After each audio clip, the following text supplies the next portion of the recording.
कक्षा 10 के विद्यार्थियों का चैनल पर स्वागत है।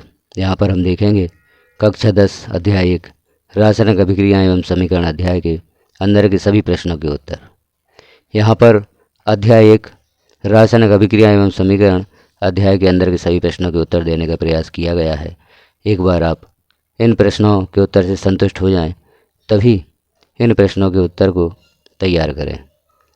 जो छात्र प्राइवेट परीक्षा देना चाहते हैं उन छात्रों के लिए यह जानकारी बहुत ही महत्वपूर्ण सिद्ध होगी, क्योंकि यहाँ से वह सभी प्रकार के प्रश्नों के उत्तर तैयार कर सकते हैं। तो हम देखते हैं अध्याय 1 जो कक्षा 10 का अध्याय 1 है, विज्ञान विषय से रासायनिक अभिक्रियाएं एवं समीकरण। इसके प्रश्नों के उत्तर यहाँ पर देखते हैं। विज्ञान जो NCERT बुक है, उस बुक से या उस पुस्तक से कक्षा 10 के अध्याय 1 के प्रश्नों के उत्तर यहाँ पर हम देखेंगे। तो हम देखेंगे पहला प्रश्न, वायु में जलाने से पहले मैग्नीशियम रिबन को साफ क्यों किया जाता है। इस प्रश्न का उत्तर है, वायु में नमी की उपस्थिति के कारण मैग्नीशियम रिबन की सतह पर मैग्नीशियम ऑक्साइड की परत जम जाती है। यह परत मैग्नीशियम रिबन के जलने में अवरोध पैदा करती है, इसलिए वायु में जलाने से पहले इसे रेगमाल से रगड़कर साफ किया जाता है। तो यहाँ पहले प्रश्न का उत्तर पूर्ण होता है। अब हम देखते हैं अगला प्रश्न। अध्याय का दूसरा प्रश्न है, निम्नलिखित रासायनिक अभिक्रियाओं के लिए संतुलित समीकरण लिखिए। तो यहाँ पर जो रासायनिक अभिक्रियाएँ दी गई हैं उनके लिए रासायनिक समीकरण को संतुलित करना है।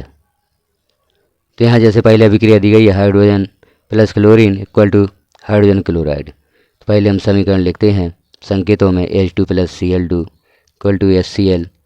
यहाँ पर हम देख रहे हैं हाइड्रोजन के 2 परमाणु हैं और क्लोरीन के 2 परमाणु हैं। क्रिया करके HCl का निर्माण करते हैं हाइड्रोक्लोरिक अम्ल का। अब हम यहाँ देख रहे हैं लेफ्ट साइड में 2 हाइड्रोजन के परमाणु हैं और 2 क्लोरीन के परमाणु हैं। तो यहाँ पर हाइड्रोक्लोरिक अम्ल के 2 अणु का निर्माण होता है। तो HCl के साथ हमें 2 लिखना होगा, तो यह रासायनिक समीकरण संतुलित हो जाएगा। HCl के साथ में हम 2 लिख देते हैं, तो यहाँ पर 2 हाइड्रोजन के परमाणु हो जाते हैं और 2 क्लोरीन के परमाणु हो जाते हैं। इस प्रकार से यह रासायनिक समीकरण संतुलित हो जाता है।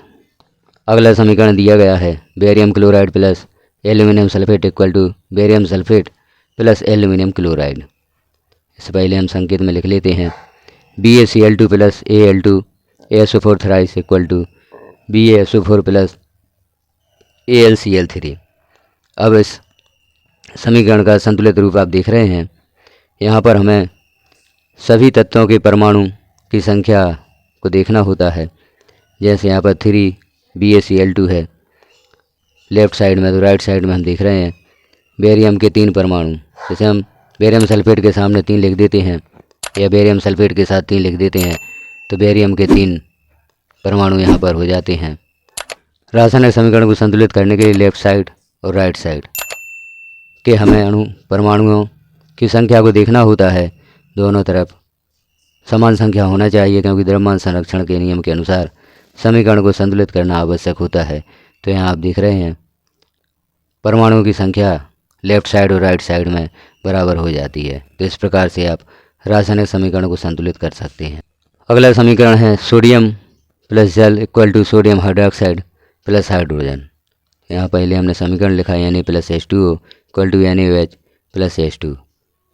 यहाँ पर संतुलित करके भी दिखाया गया है 2Na plus 2H2O equal to 2NaOH plus H2।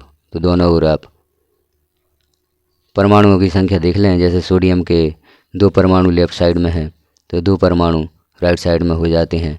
Hydrogen के परमाणु भी आप देख लें, लेफ़्ट साइड में 4 हाइड्रोजन के परमाणु हैं, राइट साइड में NaOH के साथ में जो हाइड्रोजन है उसके 2 परमाणु हैं प्लस H2 हाइड्रोजन के 2 परमाणु। इस प्रकार से 4 परमाणु हो जाते हैं।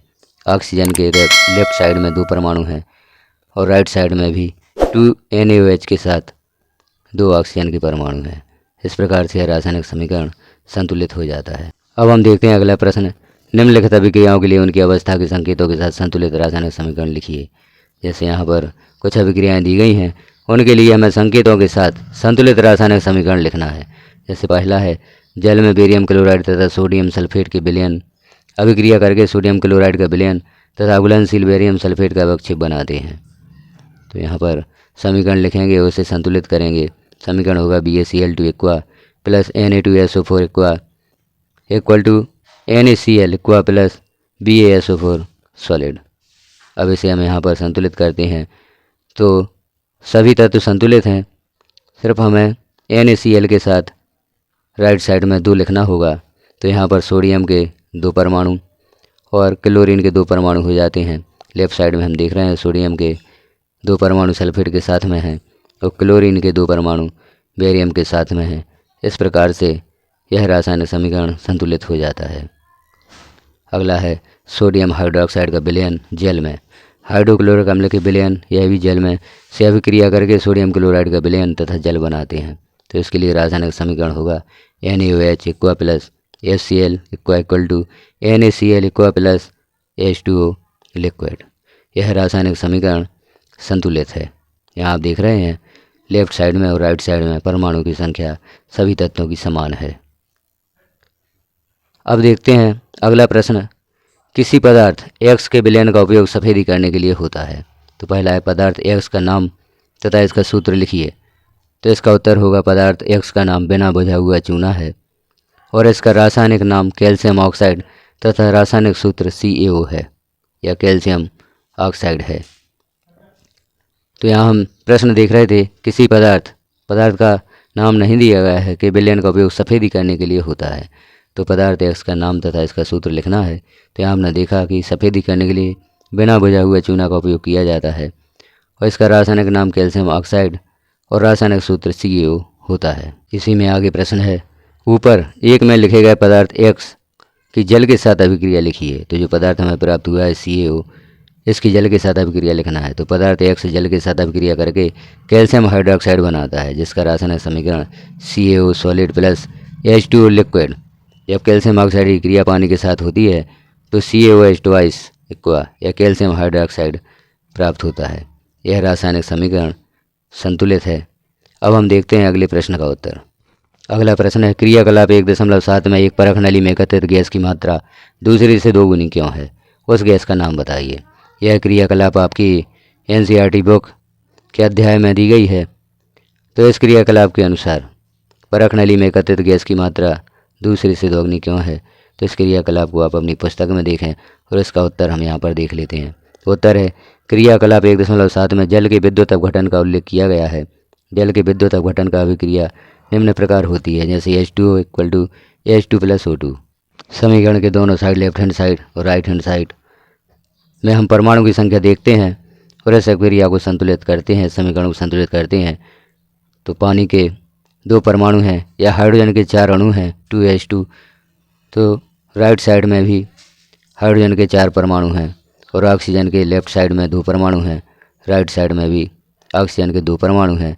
इस प्रकार से यह रासायनिक समीकरण संतुलित हो जाता है। आगे देख रहे हैं हम, इस अभिक्रिया में प्राप्त हाइड्रोजन एवं ऑक्सीजन गैस का अनुपात 2:1 होता है, इसलिए एक परख नली में एकत्रित गैस की मात्रा दूसरी से 2 गुनी है। तो इस प्रकार इस प्रश्न का उत्तर पूरा होता है। अब हम देखेंगे अगला प्रश्न, जब लोहे की कील को कॉपर सल्फेट के विलयन में डुबाया जाता है तो विलयन का रंग क्यों बदल जाता है? इसका उत्तर होगा, जब लोहे की कील को कॉपर सल्फेट के विलयन में डुबाया जाता है तो निम्न अभिक्रिया होती है। लोहे की कील को कॉपर सल्फेट के विलयन में डुबाने पर अभिक्रिया निम्नानुसार होती है। Fe plus CuSO4 iron plus copper sulphate equal to FeSO4 ferrous sulphate plus copper. यह प्रतिस्थापन अभिक्रिया है। यहाँ पर सल्फेट का अणु आयरन के साथ प्रतिस्थापित हो जाता है और कॉपर अलग हो जाता है। इस प्रकार इस अभिक्रिया में कॉपर सल्फेट का नीला रंग धीरे धीरे हल्के रंग में परिवर्तित हो जाता है। अगला प्रश्न है, क्रियाकलाप 1.10 से भिन्न द्विविस्थापन अभिक्रिया का एक उदाहरण दीजिए। जब सिल्वर नाइट्रेट के विलयन में सोडियम क्लोराइड का विलयन मिलाया जाता है तो सिल्वर क्लोराइड का सफ़ेद अवक्षेप तथा सोडियम नाइट्रेट का विलयन प्राप्त होता है। इसके लिए रासायनिक समीकरण भी देख लेते हैं। AgNO3 silver nitrate plus NaCl sodium chloride equal to AgCl plus NaNO3। यह रासायनिक समीकरण प्राप्त होता है। अगला प्रश्न है, निम्न अभिक्रियाओं में उपचयित तथा अपचयित पदार्थों की पहचान कीजिए।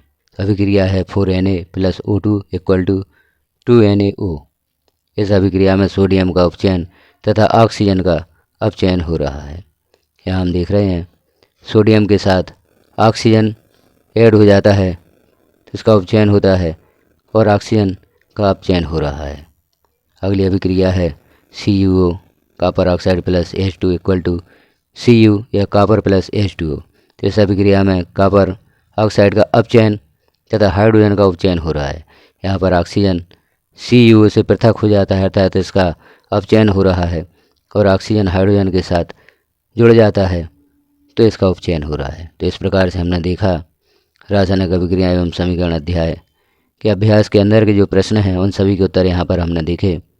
आप अन्य अभ्यासों के प्रश्न के उत्तर प्राप्त करना चाहते हैं, अन्य अध्यायों के अध्याय के अंदर और अभ्यास के प्रश्नों के उत्तर प्राप्त करना चाहते हैं, चैनल को सब्सक्राइब कर लें, बेल आइकन को क्लिक कर ऑल पर प्रेस कर दें, ताकि जैसे ही किसी अध्याय के प्रश्नों के उत्तर चैनल पर पब्लिश किए जाते हैं नोटिफिकेशन के रूप में आपको प्राप्त हो सकें। यहाँ पर आपको सभी अध्यायों की कक्षा 9 और कक्षा 10 NCERT विज्ञान के प्रश्नों के उत्तर प्राप्त होंगे। तो आप चैनल को सब्सक्राइब अवश्य कर लें और चैनल पर समय समय पर विजिट अवश्य करते रहें, क्योंकि यहाँ पर सभी अध्यायों के प्रश्नों के उत्तर पब्लिश किए जा रहे हैं। इन प्रश्नों के उत्तर को आप प्राप्त कर सकते हैं। यदि वीडियो अच्छा लगा हो तो अपने साथियों में शेयर करें, चैनल को सब्सक्राइब अवश्य कर लें, बेल आइकन को क्लिक कर ऑल पर प्रेस जरूर करें। वीडियो को लास्ट तक देखने के लिए आपका धन्यवाद।